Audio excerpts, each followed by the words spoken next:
The Indies have always been a fantastic breeding ground for great wrestlers over the years.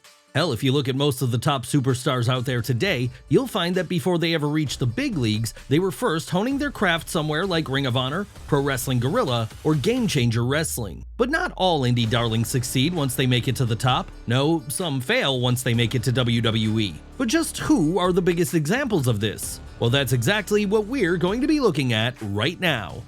And where better to start than with Scotty Goldman. Now, if you want to talk about wrestlers who have the spirit of the indies in them, then Scotty Goldman, or to go by his more well-known moniker, Colt Cabana, fits this bill better than almost anyone. After all, it was him who in many ways pioneered the wrestling podcasting game, something which has been a great source of income for many indie performers in the years since. But it wasn't just about podcasting with Colt. No, he was also great at working the more comedic style he utilized in the ring. So why didn't this translate when he was brought into WWE during the mid-2000s? Honestly, we're not sure. It's not as if his style wouldn't have fit right in with the WWE at the time, and it's not as if him having his name changed to Scotty Goldman at this point should have affected his ability to perform. No, there really is no reason for the Illinois native completely flopping here, other than the assumption that Vince McMahon just didn't take to him for whatever reason.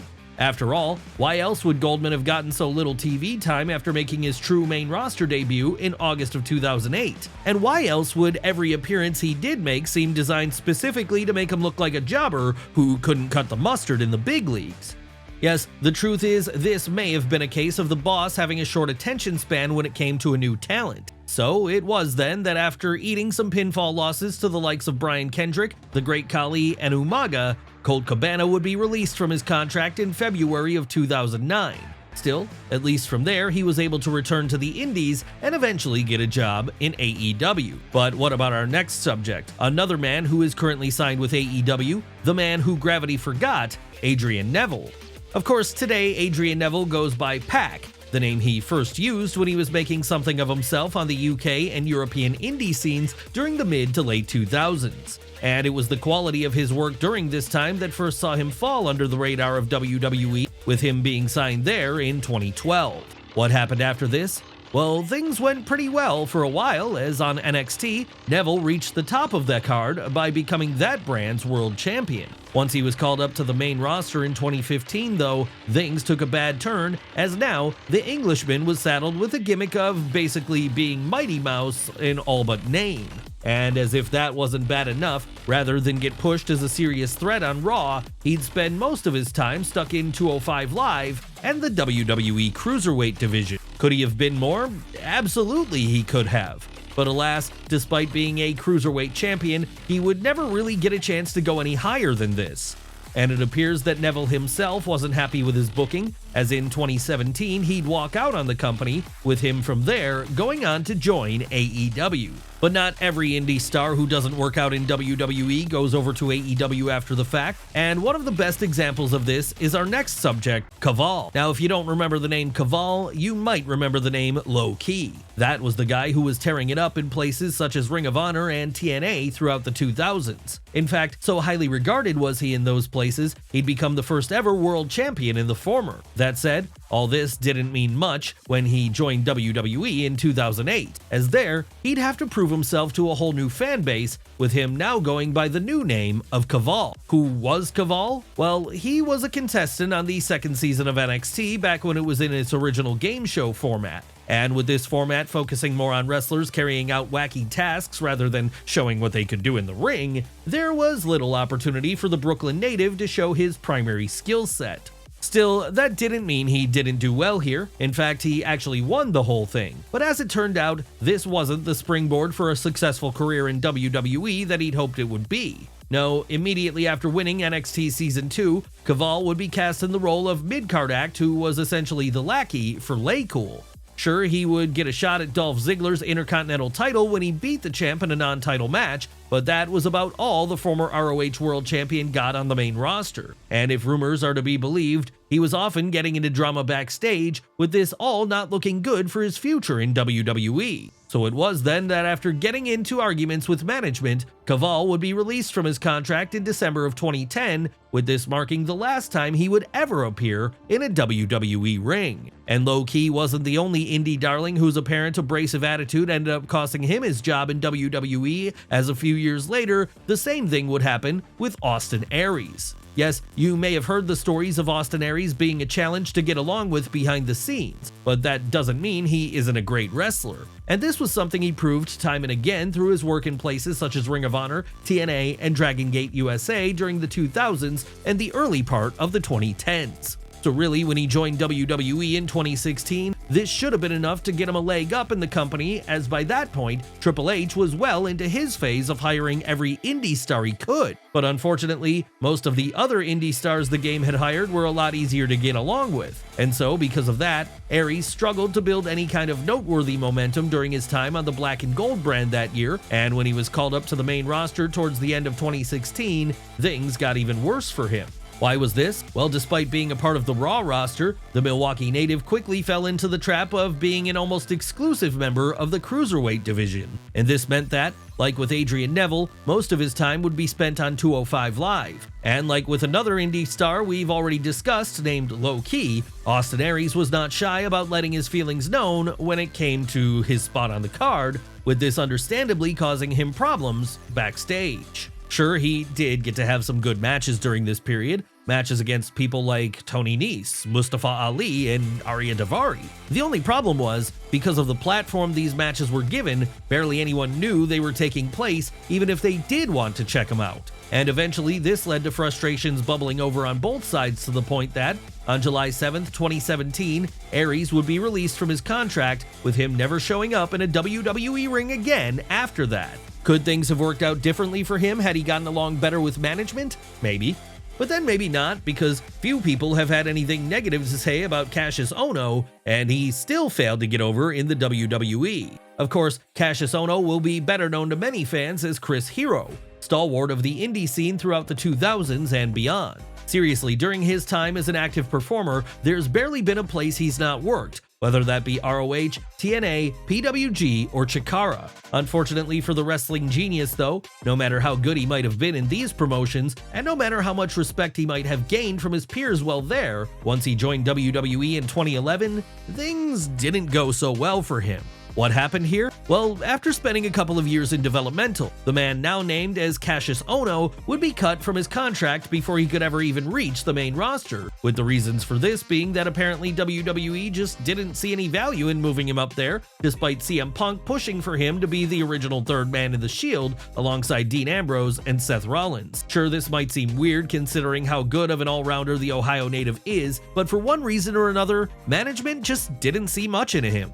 And it wasn't like this would be Chris Hero's only run in WWE. No, after returning to the Indies for a few years, he'd get a second bite at the apple in 2016. That said, this time things wouldn't exactly go much better. Why was that? Well, once again, Cassius Ohno would be used as an NXT exclusive here, with him now pretty much serving the role as gatekeeper to other stars like Shinsuke Nakamura, Matt Riddle, and Andrade Cien Almas, right before they hit the main roster. And in 2020, he'd eventually find his time in WWE coming to an end once more, forcing him to return to the Indies, where he formally passed on his gimmick of the wrestling genius to Daniel Maccabee, all before he got a job as a backstage producer and coach with AEW in 2023. And while he was doing this, our next subject was finding his own way to WWE. Who are we talking about here? Why, Cameron Grimes, of course. Yes, we know there was a time where Cameron Grimes looked like he was going to be a star in WWE, as for a period during his NXT run at least, he was really starting to get over. But any momentum he'd been building with his rich hillbilly character down on the Black and Gold brand at the turn of the decade was sadly wasted once he was called up to the main roster in 2023. Why was that? Well, once there, it appears WWE just didn't have any real storylines for the North Carolinian to sink his teeth into, as after getting drafted to SmackDown and making his first appearance there on the May 12th episode of the show, Grimes wouldn't last much longer. No, less than a year later, he'd be out of the WWE for good, with him doing absolutely nothing of note during his main roster run. And that's a true crime then, because for anyone who'd been following his career on the indies prior to this, back when he was going by the name of Trevor Lee, it was obvious he had it in him to be a big-time star on the grandest stage possible. After all, he certainly had the charisma, and he could undoubtedly go in the ring too, something which was evident in his time in both PWG and TNA, especially in the latter, as that was where he became a 3-time X Division champion. So why did WWE not see the potential in Trevor once he'd reached the blue brand then? That's hard to say. It's not as if they weren't aware of his skills.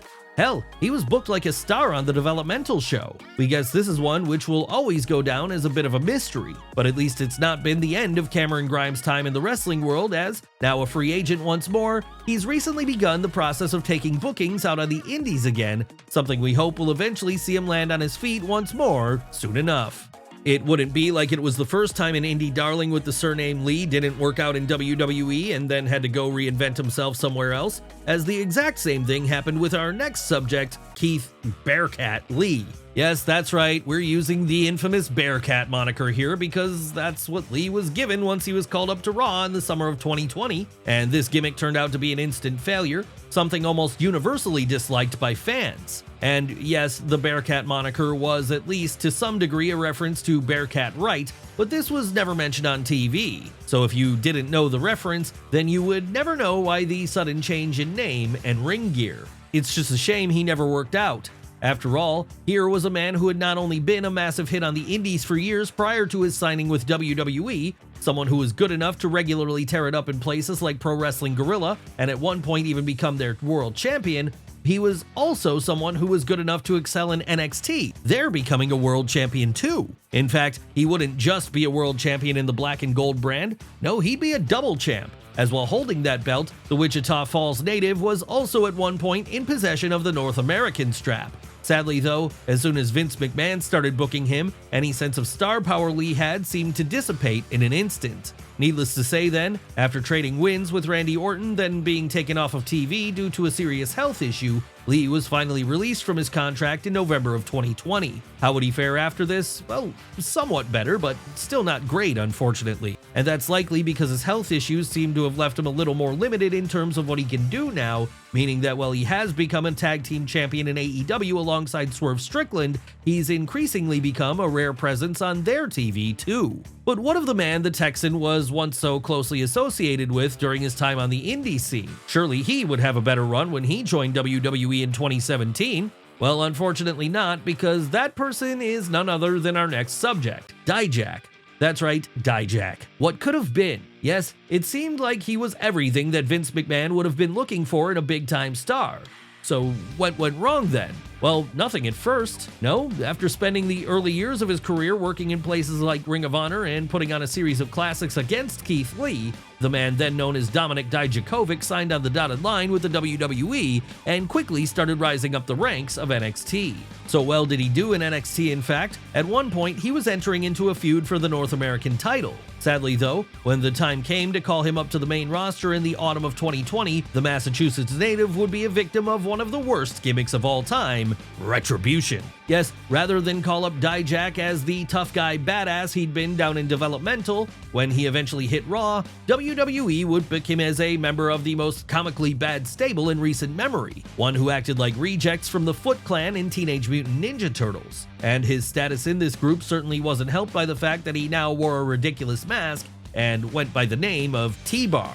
Obviously then, this was career death for the big man, at least in terms of his main roster run, so that was why he was moved back down to NXT again in 2022. But despite having a much better run here without the albatross of retribution weighing him down, it still wasn't enough to revive Dijak's fortunes in the long run, as just 2 years later he'd be released from his contract altogether.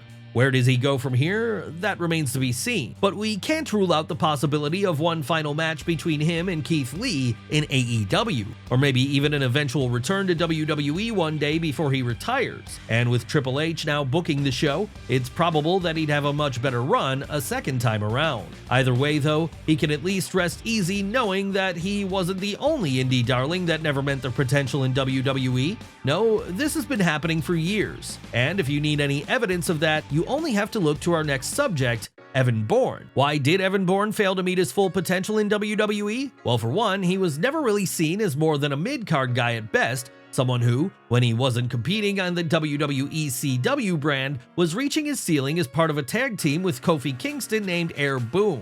And yes, Air Boom were at one point WWE Tag Team Champions, but sadly, not many fans cared about the tag team titles in 2011. No, what the St. Louis native really needed back then was a solid singles run on a popular brand, which might have allowed him to get some traction behind himself.